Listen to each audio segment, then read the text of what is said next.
중동하면 가장 먼저 생각나는 게 석유죠. 그 외에는 여성 인권이 있습니다. 중동 여성들은 직업은 둘째치고 기본적인 교육조차 제대로 받을 수가 없습니다. 외출 시에도 옷차림에 많은 제약이 뒤따르죠. 그 더운 나라에서 머리를 가려야 하거나 부르카라는 옷으로 눈만 남기고 온몸 전체를 가려야 합니다. 의무니까요. 오늘날에 이르러서도 여성의 외출을 제한하는 국가가 있습니다. 그런데 여성의 인권이 철저히 무시되는 중동에서도 1960, 70년대에는 거의 완벽하다 할 정도로 성별에 따라 차별받지 않는 나라가 있었습니다. 여성들은 히잡으로 얼굴을 가릴 필요도 없었고 심지어 미니스커트를 입고 자연스럽게 외출할 수도 있습니다. 본인이 원한다면 남성들과 동등한 교육을 제공받을 수도 있었죠. 오히려 성차별이란 것은 그 당시엔 상상할 수도 없는 개념이었어요. 어디일까요? 바로 무슬림 시아파의 종주국 이란입니다.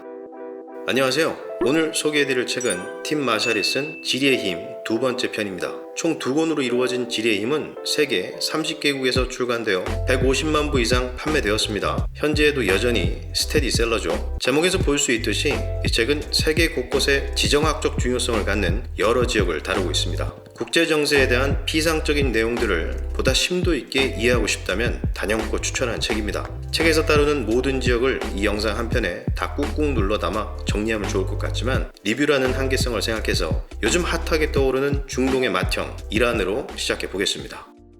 첫 번째, 미니스커트입니다. 2022년 9월 중동에 위치한 이란에서 22세 여성 마흐사 아미니가 히잡을 제대로 착용하지 않았다는 이유로 경찰에 체포됩니다. 히잡을 안 한 것도 아니고 좀 느슨하게 착용했다는 것이 그 이유였는데요. 그런데 경찰서로 끌려간 그녀는 끝내 의문사하는 사건이 발생합니다. 이 사건으로 인해 격분한 이란 국민들은 정부의 폭압적인 태도로 오랜 시간 쌓여있던 불만이 터지면서 현지 대규모 시위를 일으킵니다. 이란 혁명 이후 1979년부터 이란 여성들의 히잡 착용은 의무화되었습니다. 이를 위반하면 벌금뿐만이 아니라 태형이라는 매질을 당해야 하는데요. 본질은 여성에게 있어 중동은 제대로 대우받지 못하는 곳이라는 겁니다. 직업뿐만 아니라 교육에 있어서도 남성에 비해 훨씬 기회가 적죠. 그나마 이는 양반입니다. 여성 혼자서는 외출도 못하는 곳이 있을 정도로 여성의 인권은 탄압받고 있습니다. 페르시아 제국의 후예로 알려져 있는 이란은 실제로도 20세기 초까지는 페르시아로 불렸습니다.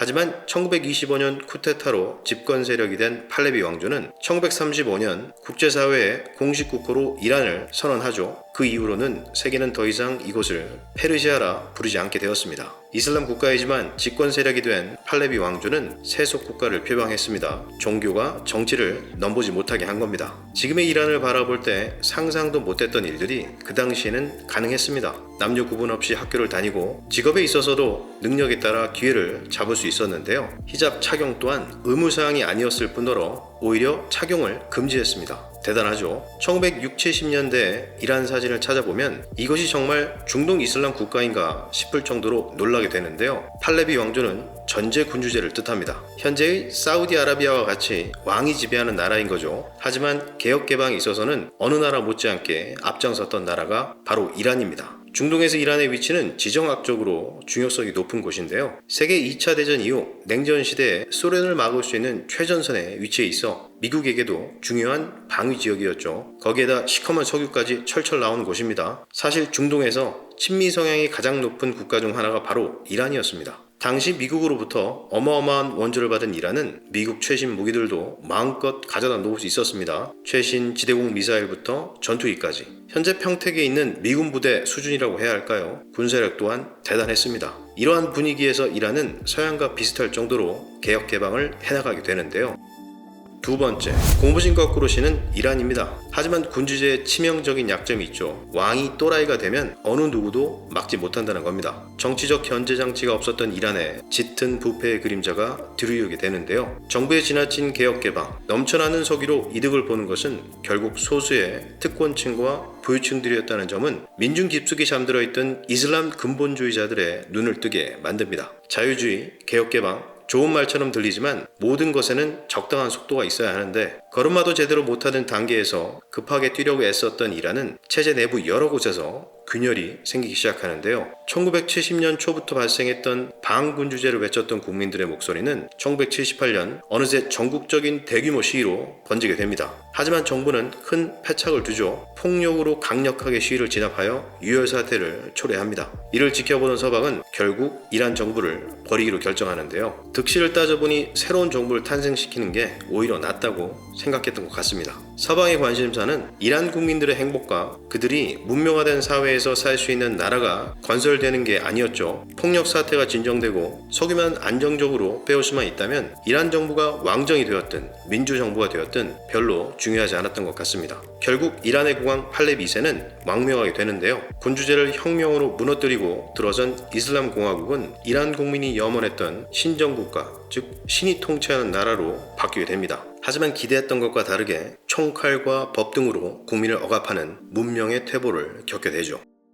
세 번째, 원수가 된 사우디와 이란입니다. 우리는 흔히 중동하면 이스라엘과 무슬림 국가를 대척점에 두고 생각합니다. 하지만 이러한 사고방식은 중동 국가들을 이해하는데 많은 혼란을 만들어내는데요. 바로 사우디아라비아와 이란의 관계죠. 이 두 국가는 중동을 떠받치는 강대국입니다. 또한 서로 철천지 원수죠. 팔레스타인이 이스라엘을 혐오하듯 사우디 왕조는 이란 정부를 끔찍하게 싫어합니다. 이를 이해하기 위해서는 이슬람 종파를 알아야 하는데요. 우리나라에 있는 기독교는 천주교와 개신교로 나눠집니다. 그 외에도 더 세분화할 수 있지만 대략적으로 이 두 개로 구분할 수 있죠. 사실 지금의 한 곳에 섞여 살지만 과거에는 서로 못 잡아먹어서 안달난 철저하게 구분된 종교입니다. 한때 천주교도들이 개신교도들을 단 하루 만에 5,000명을 살해하는 일들이 벌어지기도 했습니다. 그 반대의 경우도 있죠. 이슬람도 크게 시아파와 수니파로 나눠집니다. 전 세계적으로 볼 때 수니파는 다수이고 시아파는 소수인데요. 이란은 시아파의 대표 국가이고 사우디는 수니파의 대표 국가이죠.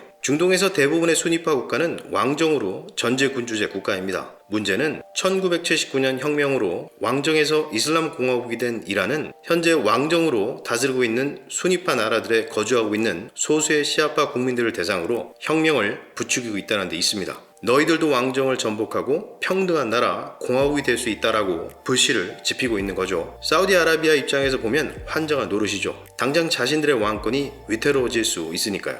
모든 것이 인터넷을 통해 공유되는 현대 사회에서 왕정을 유지하는 것은 쉽지가 않습니다. 그래서 이란은 뭔가를 계획할 때마다 수니파가 다스리는 여러 중동 국가의 반정부 세력 혹은 소수 시아파들을 지원하며 소위 이란 혁명을 퍼뜨리고 있습니다.